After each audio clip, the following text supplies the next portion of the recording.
Back, the ANC is holding its special extended National Executive Committee meeting in Boksburg on Gauteng's East Rand. Now, the party's electoral committee rejected some suggestions to waiver matric certificate requirements for councillor candidates ahead of the local government elections. Political analyst Mbasa Mvene joins us now for more. A very good evening to you, Mbasa.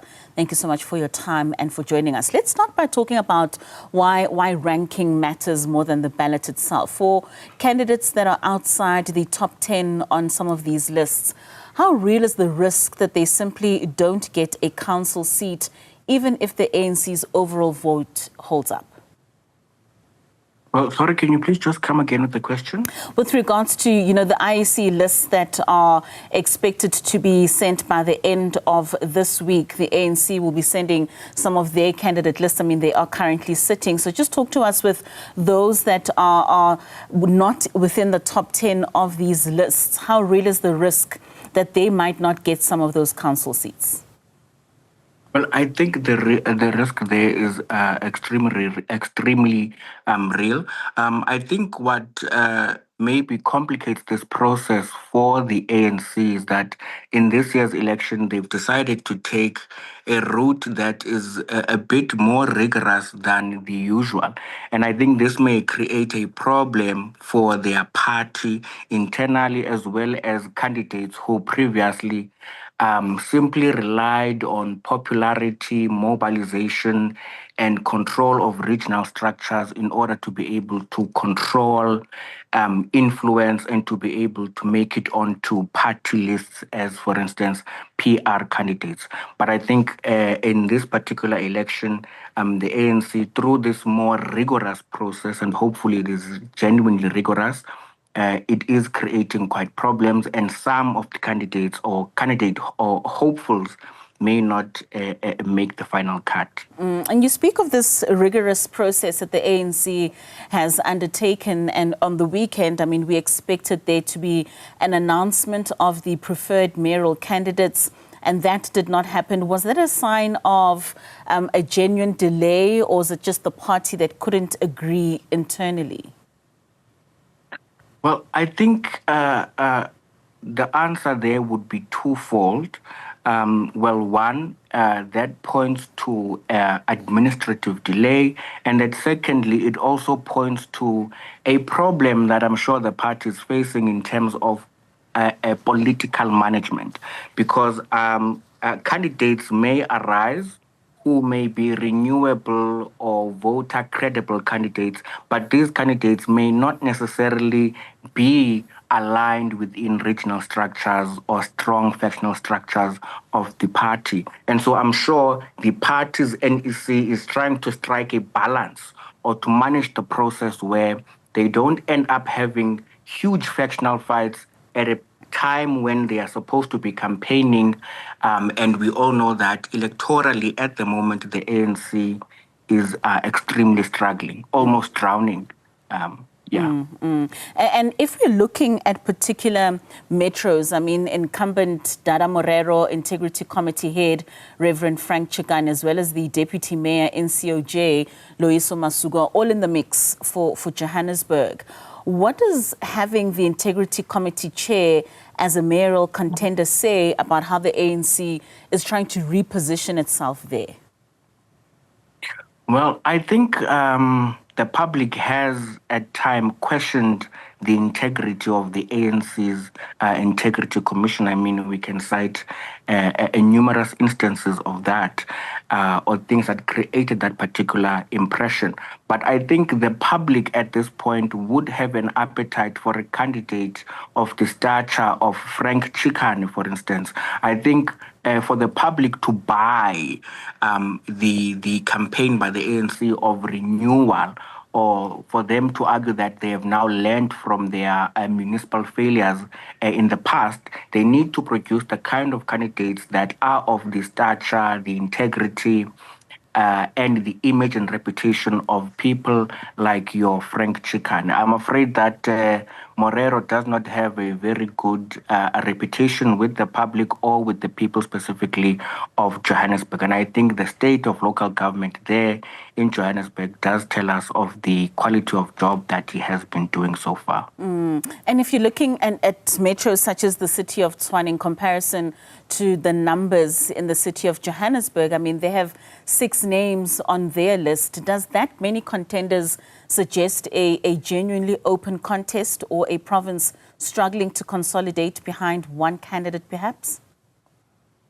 Well, I think it would be difficult to consolidate around one candidate because let's remember that politics, in essence, is a contestation of ideas. Politics is about disagreement, it's about the contest of power. And so, here, what is surprising is not necessarily the appetite from ANC members to want to become mayoral candidates or to become councillors.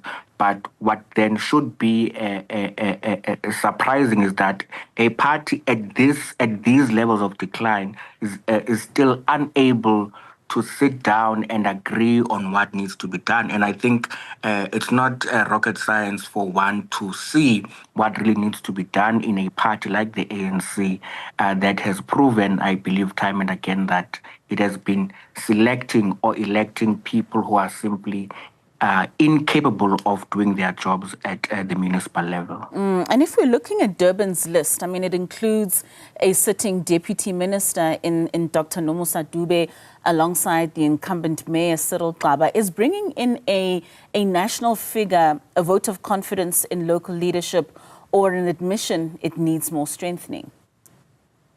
Yeah, I think it is an admission that there may be a lack of not necessarily political talent, but a lack of candidates that can be viewed by the public as credible or people with integrity, people with track records that are characterized by honesty and the ability to deliver services to the public. But we can look, for instance, at other parties, and we've seen this trend or pattern rather where parties are now drawing from their national leaders to actually run as mayoral candidates within some of the strategic metropolitans. So I think perhaps the ANC is also doing what it sees being done by its contenders in this election. And we heard when they were announcing the number of these contenders for these different municipalities and metros, that the strategy that the ANC was taking is to ensure that there's an army of people that are going to go out and campaign on behalf of the party leading up to the local government elections, and it shouldn't focus on one person. And we heard Nomvula Mokonyane saying that the picture that you will see on the ballot box will be that of the president of the ANC and not necessarily of these individuals. There's also a real fear that candidates who don't get the party's backing could then refuse to campaign or walk away entirely. How serious is the NEC rather, treating that risk today, possibly as they sit and deliberate? Well, I think that must be one of the most critical areas of their engagements in their meeting, because I think in today's political climate, we all know that it is very easy for popular political leaders to chop and change political homes. We've seen leaders move from, for instance, the EFF to the MK party, to the ATM and other parties, some from the DA to the Patriotic Alliance and back to the DA. So we do understand that at this point in time, leaders are very prone to leave when they don't get their way. And when they do leave, they start to air out the dirty laundry of the parties that they just left. And I'm sure that is the risk that the NEC of the ANC is anticipating at this point. And I think they can simply not stomach any more bad press at this particular moment. And I think perhaps the delay, even in the announcing of the candidates, is an indication that strategically they don't want people fighting or saying negative things about the party in the media or to the public at a time when they'll be campaigning to really, really save the ANC, at least in these municipal elections. So we're looking at this deadline for the IEC that's looming on Friday, 6,000 proportional representation names and 4,488 ward candidates in total that need to be submitted. Do you think there's a realistic room left for some disputes to be resolved, or is today's NEC meeting essentially a rubber stamp at this point? Well, I think the party will try to do a bit of both. I think the idea of the party centralizing this entire process for this particular election is so that they can achieve some level of quality control, and they also want to manage in a centralist fashion the whole process of campaigning, the submission of candidate names. And I'm sure that there'll be ways where competing candidates will be sat down and they'll be convinced, and some kind of middle ground will be reached. I think it's a known culture in the ANC that people don't really lose there, especially if they command strong patronage networks inside the party. And just as a parting shot, Mbasa, I mean, the ANC lost outright control of several major metros in 2021. In the composition of this list, and particularly with the mayoral names that they would be putting it on, that they would putting on that list, what do you think it would take for the party to look like it's leaned more on making sure that they are a renewed party as opposed to one that would be doing the same coalition vulnerable approach in which they found themselves in the last 5 years? All right, sure. Well, I think at this point in time, I think we've moved away from an era where a party can claim an outright majority. I think coalitions are now here to stay. They are, in fact, our new reality, our new normal. And I think that, the ANC is to blame for its losing of these major metropolitans. And I think the first message that they have to send to the public is that they send out names of people who are viewed by the public as credible, as competent, people with experience.